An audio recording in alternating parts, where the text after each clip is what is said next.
Hello students, कैसे हैं आप सभी लोग। Welcome to SSC Guruji. SSC Guruji के इस ऑनलाइन सेशन में आप सभी का हार्दिक स्वागत है। आज हमारा एसएससी सीएचएसएल टायर 2 प्रिपरेशन की क्लास 14 है, जिसमें हम लोग आयुष्मान भारत पे ऐसे डिस्कस करेंगे। ये टॉपिक मैंने आपको कल की क्लास में दिया था। ये मैंने आपको 12 गवर्नमेंट स्कीम्स दी थी, जिसमें आयुष्मान भारत आज हम बात करेंगे। आत्मनिर्भर भारत अभियान और नेशनल एजुकेशन पॉलिसी हमने कवर कर ली है। ये 28 टॉपिक दिए थे, जिसमें new motor vehicle act, GST, unemployment और टेररिज्म हम कवर कर चुके हैं।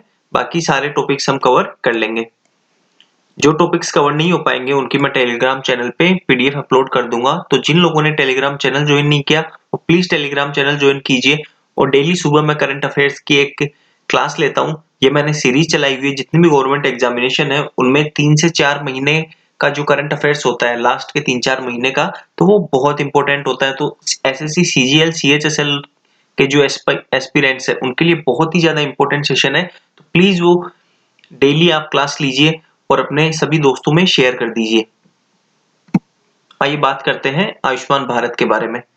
महात्मा Gandhi quote, it is the health that is real wealth and not the pieces of gold and silver, suggest the value of health for an individual as well as a nation. Mahatma Gandhi ने कहा था कि ये स्वास्थ्य है जो कि हमारी रियल पूंजी है, जो कि वास्तविक में हमारी पूंजी है, ना कि ये सोने और चांदी के सिक्के। इस बात से पता चलता है कि एक देश और एक इंडिविजुअल की हेल्थ की कितनी वैल्यू है। NSSO, National Sample Survey Organization, 71st round data suggests that about 86% of rural and 82% of urban households did not have access to healthcare insurance in India. NSSO की 71st राउंड डेटा सजेस्ट करती है कि जितने भी rural में लोग रहते हैं उसका 86% और जो अर्बन बॉडी है उसमें 82% रहने वाले लोगों के पास हेल्थ केयर इंश्योरेंस नहीं है। तो इस डेटा की वजह से आयुष्मान भारत स्कीम आई गई, which led to introduction of world's largest government aided cashless health insurance scheme, for example Ayushman Bharat scheme. तो ये हमने बता दिया कि ये जो एनएसएसओ की रिपोर्ट आई थी इसके बेसिस पे आयुष्मान भारत स्कीम को लॉन्च किया गया था। और ये दुनिया की सबसे बड़ी government aided cashless health insurance scheme है, ये हमने बता दिया। It was announced by honourable prime minister from red fort on 15th of August 2018। ये हमारे honourable prime minister Narendra Modi ji ने 15 अगस्त 2018 को अपनी स्पीच में रेड फोर्ट के जरिए इसको अनाउंस किया था। और ये लॉन्च हुई थी 23 सितंबर 2018 को, with an aim to achieve universal health coverage. ये इसका उद्देश्य था। The objective of Ayushman Bharat scheme is to create a healthy, capable and content new India. The scheme was recommended by National Health Policy 2017। तो हमने इंट्रोडक्शन में एक coat दे दिया जो कि बहुत अच्छी शुरुआत होती है। अगर आप किसी भी ऐसे में कोट यूज कर लेते हैं, कोई भी किसी भी व्यक्ति जो पर्सनैलिटी होते हैं, जो बड़े सेलिब्रिटी होते हैं, तो उनके द्वारा कही गई कोई बात यूज कर ले तो उसका काफी फर्क पड़ता है ऐसे में। तो आपके अगर मार्क्स 40 आ रहे होते हैं तो वहां पे 42-43 जा सकते हैं, सिर्फ एक इस चीज के कारण से। तो ये ध्यान रखिएगा। और इंट्रोडक्शन में हमने बता दिया कि क्या वजह थी जिससे कि आयुष्मान भारत स्कीम चलाई गई, ये कब लॉन्च हुई, कब अनाउंस हुई, किसने किया और इसका उद्देश्य क्या था। ये सारी बात हमने इंट्रोडक्शन में कर ली। अब बात करते हैं मेन बॉडी की। Presently Indu Bhushan is the CEO of ABS. ABS मतलब आयुष्मान भारत स्कीम। तो ये इंदु भूषण जी अभी करंटली सीईओ है। It compromises of two main components. इसके दो मेन कंपोनेंट्स है विच आर, जो कि है first, health and wellness centres which provide comprehensive primary health care utilising primary health care centres.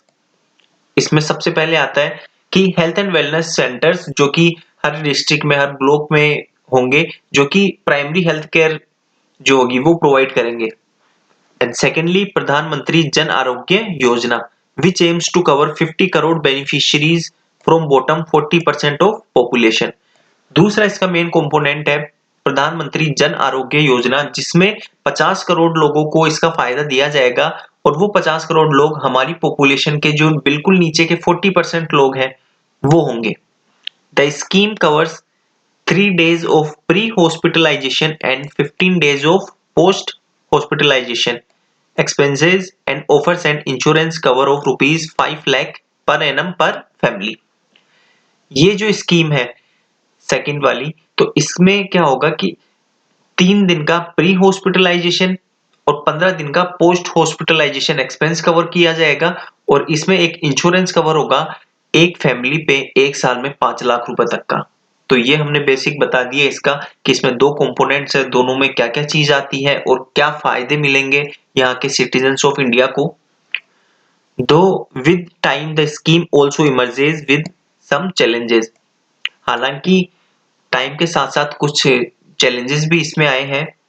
National health agency implementing agency of ABS suggest that just over rupees 16,000 per person is authorized in 1 year of its implementation as compared to rupees 5 lakh।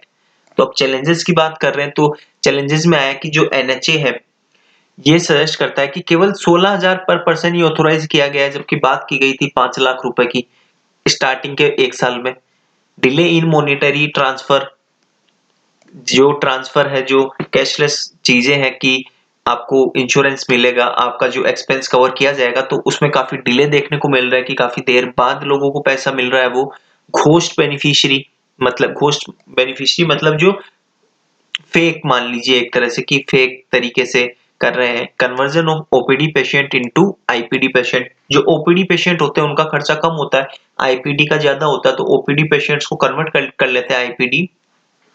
Insurance companies medical sector nexus poor monitoring, काफी poor monitoring है कि इतने qualified भी नहीं होते, इतने trend नहीं होते जो लोग ये इसका काम करते हैं, जो सॉफ्टवेयर वगैरह, पूरा सॉफ्टवेयर ड्राइवन ही ये स्कीम है, तो पुअर मॉनिटरिंग होती है और जो ऊपर से गवर्न करने जो अथॉरिटी होती है वो भी इनको अच्छे से मॉनिटर नहीं कर पा रहे। Profit oriented treatment by private hospitals etcetera are concerns of the hour. तो ये हमने चैलेंजेस की बात कर ली इसमें कि इतने चैलेंजेस हैं। अब बात करते हैं कंक्लूजन की। As stated in directive principles of state policies of constitution, affordable health is key in policy making and Ayushman Bharat scheme fulfils it. जो हमारे directive principle of state policy है कॉन्स्टिट्यूशन में, तो इसके अंदर एक पॉलिसी मेकिंग है कि आपका जो हेल्थ, स्वास्थ्य से रिलेटेड कोई भी चीज है ये अफोर्डेबल होना चाहिए और आयुष्मान भारत स्कीम इसको पूरा करती है। Hence, प्रधानमंत्री Jan Arogya Yojana needs revisions every year to ensure that the programme doesn't fall behind. इसीलिए प्रधानमंत्री जन आरोग्य योजना को हर साल इसमें रिविजन्स होते रहने चाहिए टाइम के साथ साथ, ताकि ये पीछे ना हो जाए। Moreover, firstly, as suggested by Indian Medical Association, tax-funded UHC instead of for-profit insurance model is required। Insurance model को चेंज किया जाना चाहिए। Secondly, government should fund public hospitals directly. Government जो हॉस्पिटल्स है, पब्लिक हॉस्पिटल्स है, तो उनको directly fund transfer कर दिए जाने चाहिए। Thirdly, intersectoral collaboration and political commitment is the key for a robust healthy India. और जो इंटरसेक्टोरल कोलैबोरेशन है और जो पॉलिटिकल कमिटमेंट है कि जो लोग बोलते हैं, क्योंकि बहुत सारे राजनेता जो बोलते हैं उसी पे अगर वो खड़े उतरे तो इससे काफी हेल्दी इंडिया का निर्माण हो सकता है।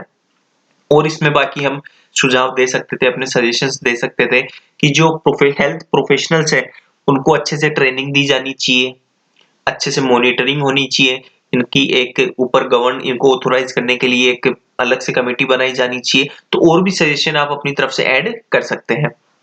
Although this scheme has many challenges, but it is now on its way towards its goal with many success story indicating achievements in near future। हालांकि इस स्कीम ने काफी चैलेंजेस फेस किए हैं, लेकिन अभी ये अपने पथ पे, अपने गोल के साथ है और काफी सक्सेस स्टोरी भी है और भविष्य में इसके और भी अच्छे परिणाम देखने को मिलेंगे। And it will help India to become a healthy nation. और यह स्कीम हमारे भारत देश के हेल्दी बनने में काफी योगदान करेगी।